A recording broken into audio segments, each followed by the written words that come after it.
नमस्कार दोस्तों, मैं डॉक्टर योगेश पटेल इस वीडियो में आपका हार्दिक स्वागत करता हूं। दोस्तों, आज हम बात करने वाले हैं ठंड के दिनों की एक बहुत ही कॉमन बीमारी निमोनिया के बारे में, जो अधिकतर बच्चों और बड़ों दोनों को परेशान करती है। निमोनिया हमारे लंग्स में होने वाला एक इन्फेक्शन है जो बैक्टीरिया, वायरस, फंगल या प्रोटोजोआ किसी भी कारण से हो सकता है। इन्फेक्शन के कारण हमारे लंग्स में इन्फ्लेमेशन या सूजन हो जाता है और सूजन होने के कारण उसमें एक्सुडेट अर्थात फ्लूइड या फिर पस फॉर्मेशन होने लगता है। कॉमनली जो बैक्टीरियल निमोनिया है या बैक्टीरिया के कारण होने वाला निमोनिया है वो वायरल निमोनिया या वायरस के कारण होने वाले निमोनिया से ज्यादा खतरनाक होता है। इन्फेक्शन के सोर्स के आधार पे निमोनिया कई प्रकार के हो सकते हैं।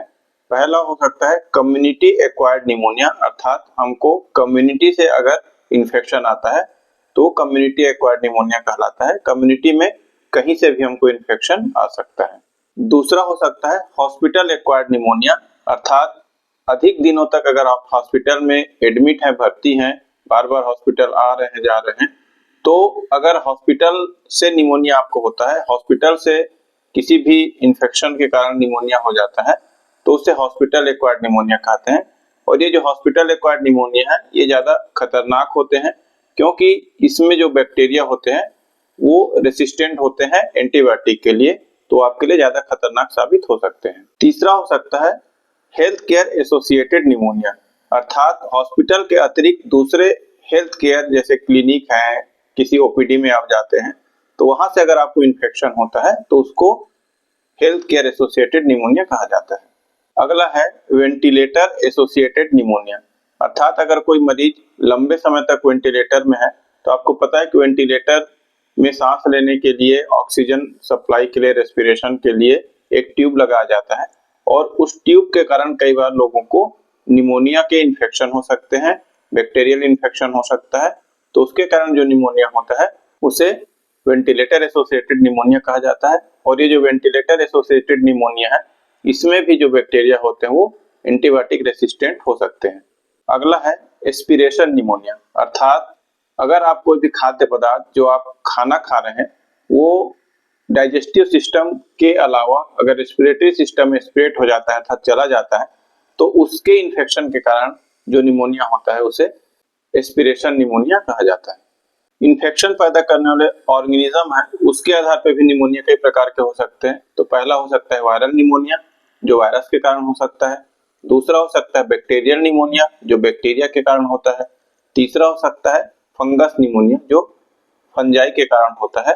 और लास्ट है प्रोटोजोअल निमोनिया जो कई प्रकार के प्रोटोजोआ से भी हो सकता है।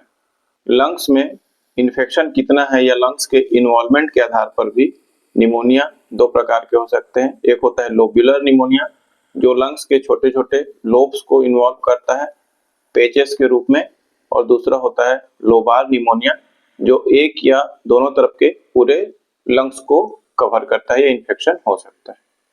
अगर हमारे लंग्स में किसी भी प्रकार का इन्फेक्शन हो जाता है तो इन्फेक्शन के कारण सूजन या इन्फ्लेमेशन होता है और इन्फ्लेमेशन के बाद फ्लूइड या एक्सुडेट निकलने लगता है और प्रतिरोधक क्षमता या इम्यूनिटी जो बॉडी की होती है उसके कारण फाइट करता है बॉडी और उसके बाद में पस फॉर्मेशन भी होने लगता है। अब देखते हैं कि निमोनिया के लक्षण या सिम्टम्स क्या क्या हो सकते हैं। सबसे पहला सिम्टम हाई ग्रेड फीवर हो सकता है। इन्फ्लेमेशन के कारण शरीर में तापमान बढ़ जाता है और हाई ग्रेड फीवर आने लगता है। दूसरा है कफ, और कफ के साथ कई बार येलो, ग्रीन या ब्लडी म्यूकस या एक्सपेक्टोरेशन आने लगता है। अगला है रैपिड ब्रीदिंग या हार्ट रेट, अर्थात हमारा जो सांस लेने की गति है और हार्ट रेट है वो बढ़ जाता है। कई बार पेशेंट्स को डिस्निया या शॉर्टनेस ऑफ ब्रीदिंग अर्थात सांस लेने में तकलीफ भी होने लगती है। पेशेंट थक जाता है, उसे टायर्डनेस महसूस होने लगता है। कई बार पेशेंट को ठंड और स्वेटिंग दोनों भी हो सकता है, अर्थात ठंड के साथ में पसीना भी आता है। निमोनिया में पेशेंट को चेस्ट पेन या एब्डोमिनल पेन अर्थात छाती या पेट में दर्द भी हो सकता है। अगला है लॉस ऑफ एपेटाइट, अर्थात भूख कम लगने लगती है पेशेंट को निमोनिया के इन्फेक्शन के बाद में।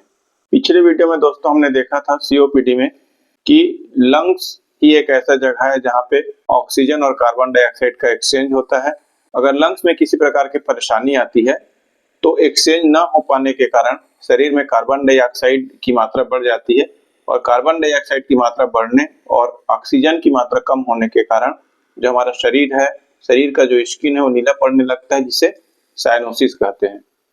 और सीवियर कंडीशन में या फिर हाई ग्रेड फीवर के कारण कई बार पेशेंट को कंफ्यूजन की स्थिति आने लगती है।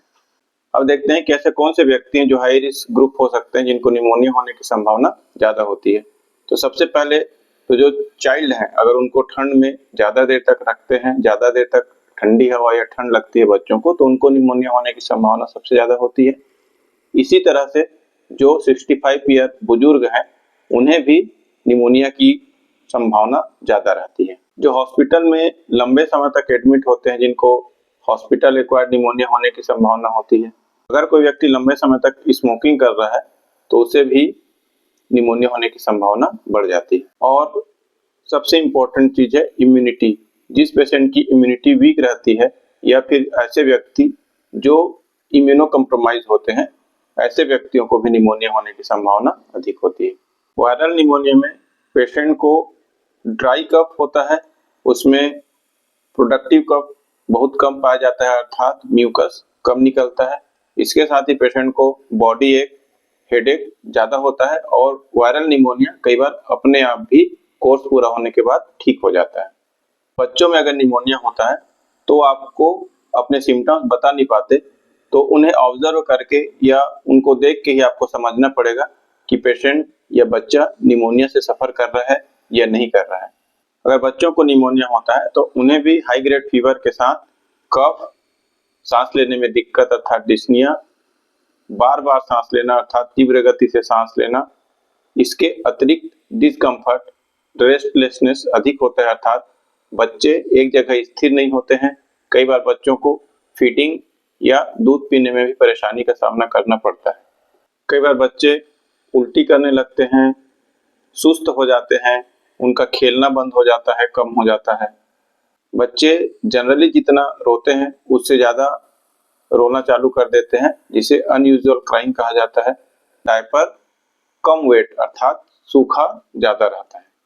बच्चों का स्किन पेल हो जाता है। बच्चों में साइनोसिस के सिम्टम्स भी दिखने लगते हैं।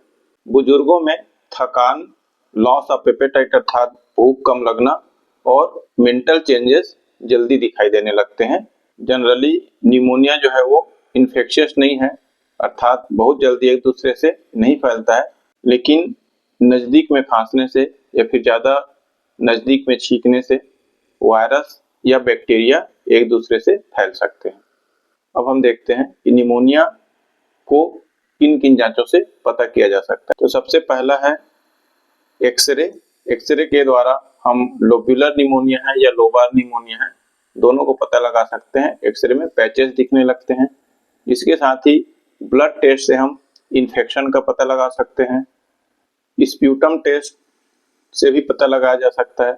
पल्स ऑक्सीमीटर से हम ऑक्सीजन का सैचुरेशन पता कर सकते हैं।